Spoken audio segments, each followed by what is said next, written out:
Joe Burrow undergoes successful surgery. Plus, what is the Bengals offense going to do without him? It was a struggle on Sunday against the Steelers. Some thoughts on how they can rebound on Monday Night Football in Week 12.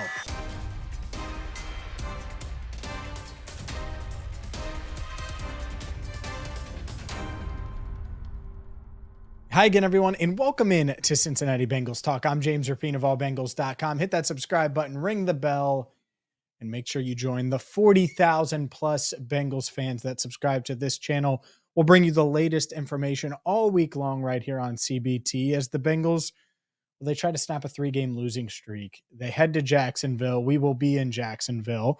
And it is, well, it goes without saying how important of a game it is if this Bengals team wants to stay in the playoff hunt. And right now, that's where they're at, is in the playoff hunt. When you see those graphics on various TV broadcasts, and to stay there, well, the offense is going to have to change. We'll get to that in just a second. First things first, Joe Burrow underwent successful wrist surgery on Monday. The path to recovery starts now. The thing that I'm most encouraged by is the fact that he is rejoining the team this week.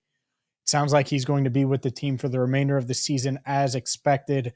And so it'll be rest, it'll be rehab, and it'll be helping Jake Browning, AJ McCarron, helping this offense and this team try to make a run here. And look, I get it's a long shot, and a lot of people are already talking draft, and there will be time for us to talk about the draft.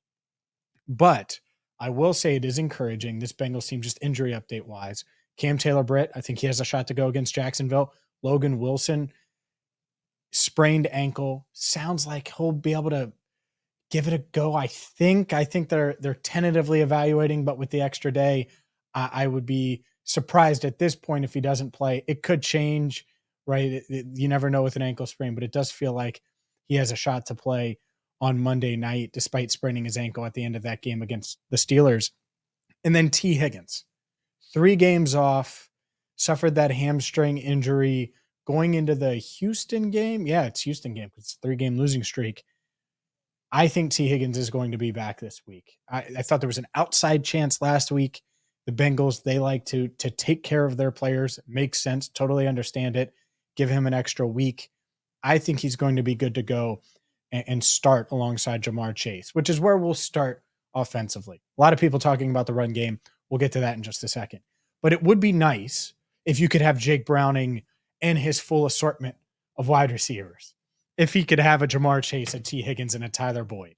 If you'd be able to be confident in the fact that, yeah, if you do push the ball down the field, Tee Higgins can go up and get it even if it's a bit off target. You don't have that same confidence. And this isn't me knocking Andre Yosavash, who at some point is going to catch a deep ball because he was open early in that game and Jake Browning didn't unload and throw it to him. I get it. I do think that having Tee Higgins is just a huge, huge boost. And it also helps Jamar Chase, who only had 6 targets. He's going to have to get more targets. So we'll start there wide receivers wise. Shocker. I want to talk about wide receivers. To me, there's no reason why they shouldn't find a way to get Jamar Chase double-digit targets. And there's no reason why you wouldn't try a couple of contested catch situations with Tee Higgins where you throw it up to him if he's back and ready to go. Throw it up to him and let him make a play. That alone, just some explosive plays, that can help fix the offense because they're explosives outside of the one on the Steelers sideline where Jamar Chase went up and plucked it out of the air. They were kind of lucky explosive plays. Yeah, I hate to say it, but tipped at the line of scrimmage, stuff like that. And so let's start there. You got to get your weapons, Jamar Chase and Tee Higgins, your 2 best weapons, the ball often. Those 2 should combine, assuming T is back, and maybe I shouldn't make that assumption, but I think he is tracking that way for 20 plus targets. And if T is out again, you need to find a way to get Jamar to 10 easy, probably 12 targets per game, regardless, especially with Tee Higgins not there. Now let's get to the run game, because this is the other element that is obviously was missing on Sunday, and it's something that they need to establish. Now, that doesn't mean that you just run into a brick wall 52 times and say, hey, we're going to do it and do it and do it and do it and do it and do it over and over and over and over and over again. Marshawn Lynch. Those of you that know. And Brian Callahan said that on Monday, that he, and I'm paraphrasing, but wasn't a proponent or wasn't someone that believed in, if it's not working, just keep doing it in regards to the run game. They know they have to run the ball better. They also have to be more effective and efficient. I think that means getting under center. That's something that I would expect to change. You have a longer week this week, and get under center a bit more, make life easier on your offensive line. This is a powerful offensive line. I know there's been a lot of criticism for it. I thought they were good pass blocking against the Steelers, by the way. A lot of those sacks, Jake Browning just held it. But run blocking wise, that's been their struggle. At least consistently this year, they haven't been as good of a run blocking team as they had hoped.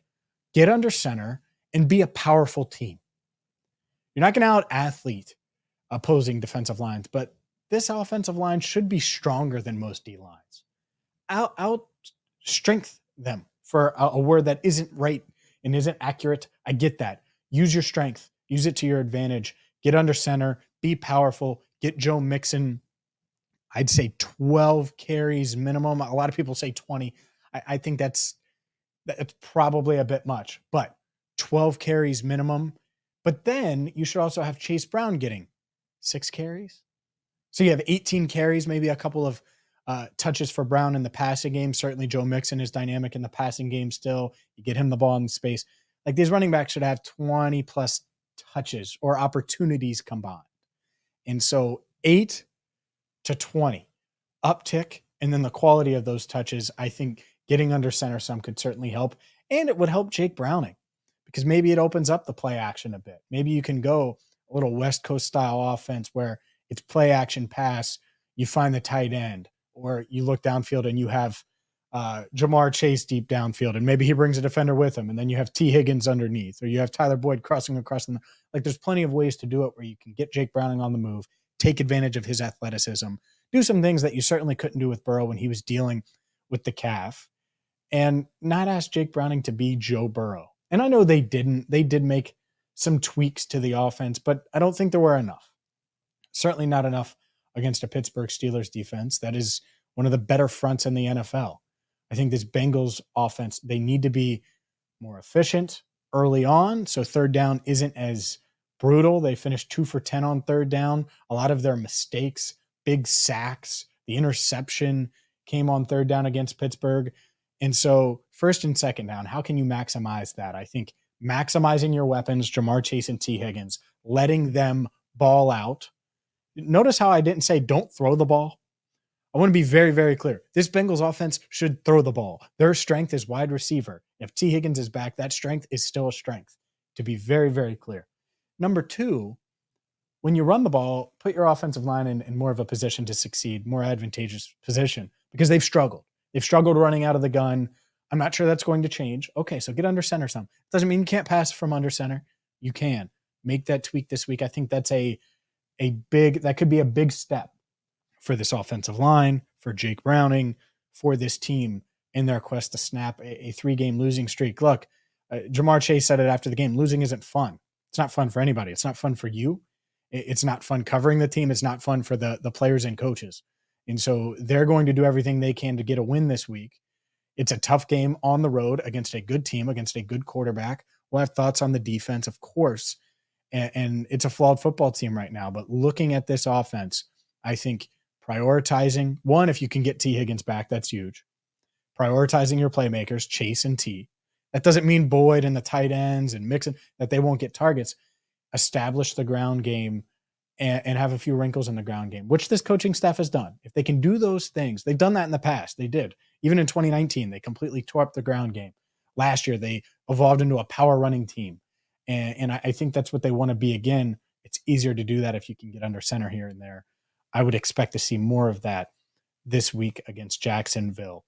Make sure you hit that subscribe button, ring the bell. Check out rivertowninquiry.com, thecincyhat.com.